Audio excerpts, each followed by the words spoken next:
Hi friends, మేము చేసే interesting videos మీ మొబైల్లో నోటిఫికేషన్గా రావాలి అంటే మా ఛానల్ని సబ్స్క్రైబ్ చేసుకోండి. అలాగే పక్కనున్న బెల్ ఐకాన్ని క్లిక్ చేయండి. Hello friends, welcome back to our channel. 10 రూపాయల నోటుతో డబ్బులు సంపాదించవచ్చు. అది ఎలా అనుకుంటున్నారా? మీకోసం ఒక ఆప్షన్ అందుబాటులో ఉంది. 10 రూపాయల కరెన్సీ నోటుతో చేతికి ఏకంగా 25,000 రూపాయలు పొందొచ్చు.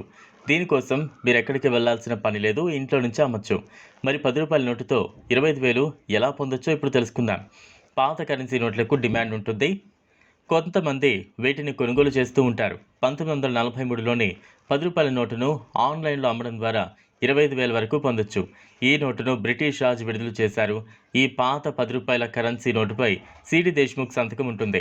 ఒకవైపు అశోక స్తంభం కూడా ఉంటుంది. ఇంగ్లీష్లో 10 రూపాయలు అని రాసి ఉంటుంది. ఇటీవల కాలంలో ఇలాంటి నోట్లను పొందడం చాలా కష్టం. అందుకే ఒక నోటు ధర 25,000 వరకు పలుకుతోంది. మీ వద్ద ఇలాంటి నోట్లు ఉంటే మీరు ఆన్లైన్లోనే వీటిని విక్రయించవచ్చు. దీనికోసం మీరు India Mart, ShopClues, Marudhar Arts వంటి సైట్లలో మీరు మీ వద్ద ఉన్న పాత నోట్లను విక్రయించవచ్చు. మంచి ధర కూడా పొందొచ్చు. అందుకే పాత నోట్లు ఉంటే ఇంట్లోనే దాచుకోండి. అలాగే బ్రిటిష్ కాలంలో 1885లో రూపాయి విలువ గల నాణం వేలంలో ఏకంగా 10 కోట్ల రూపాయలకు అమ్ముడుపోయింది. కాబట్టి మీ వద్ద ఇలాంటి నాణాలు ఉంటే మీరు కూడా ఆన్లైన్ వేలంలో పాల్గొని 10 కోట్లు పొందొచ్చు. మీరు దగ్గరలోని కాయిన్ ఎగ్జిబిషన్ని సంప్రదించవచ్చు, లేదా ఇండియా మార్ట్ అనే ఆన్లైన్ వెబ్సైట్ ద్వారా కూడా మీరు మీ పాత కరెన్సీని అమ్మచ్చు. ఈ వెబ్సైట్లో మీరు అందించిన మొత్తం సమాచారాన్ని 1కి 2 సార్లు తనిఖీ చేయండి. ఆ వివరాలను చూసి కొనుగోలుదారులు మిమ్మల్ని నేరుగా సంప్రదిస్తారు. పాత నోట్లు మరియు నాణాలు ఆన్లైన్ అమ్మకం, కొనుగోలుకు సంబంధించి ఆర్బీఐ ప్రజలకు కొన్ని మార్గదర్శకాలు, హెచ్చరిక సందేశాలను కూడా పంపించింది. కొన్ని సంస్థలు ఆర్బీఐ పేరు, లోగోను చట్టవిరుద్ధంగా ఉపయోగిస్తున్నాయని హెచ్చరించింది. ఆన్లైన్, ఆఫ్లైన్లలో పాత బ్యాంకు నోట్లు, నాణాల అమ్మకం, కొనుగోలుకు సంబంధించిన ఆర్బీఐ ఒక ప్రకటన విడుదల చేసింది.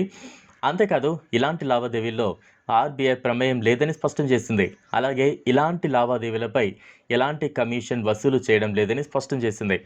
ఇదిలా ఉంటే పాత కరెన్సీ నోట్లను అమ్మడం ద్వారా చాలామంది డబ్బులు సంపాదించవచ్చని చెప్పుకుంటూ ఉంటారు. అయితే ఈ లావాదేవీలు చేసే ముందు కొంత జాగ్రత్తగా ఉండాలి. విరుద్ధంగా ప్రకటనలు ఇవ్వడం వల్ల మీరు మోసాలకు గురి కావచ్చు. అందుకే నోట్లు మరియు నాణాల గురించి ఎటువంటి వాణిజ్య లావాదేవీలు చేసే ముందు ఆర్బీఐ గైడ్లైన్స్ చదవడం చాలా ముఖ్యం. మీరు సరైన వేదికలు, వెబ్సైట్లు మాత్రమే ఉపయోగించాలి. ఇలాంటి లావాదేవీలలో జాగ్రత్తగా ఉండి ఎలాంటి మోసాలకు గురి కాకుండా జాగ్రత్తలు తీసుకోవాలి. పాత నోట్లను లేదా నాణాలను అమ్మాలని నిర్ణయించుకుంటే ఎలాంటి రిస్క్ లేకుండా నమ్మదగిన వెబ్సైట్ మరియు ఆన్లైన్ మార్కెట్లను మాత్రమే వాడండి. ఈ వీడియో మీకు నచ్చినట్లయితే లైక్ చేయండి, షేర్ చేయండి, ఛానల్ను సబ్స్క్రైబ్ చేసుకోండి. Thanks for watching.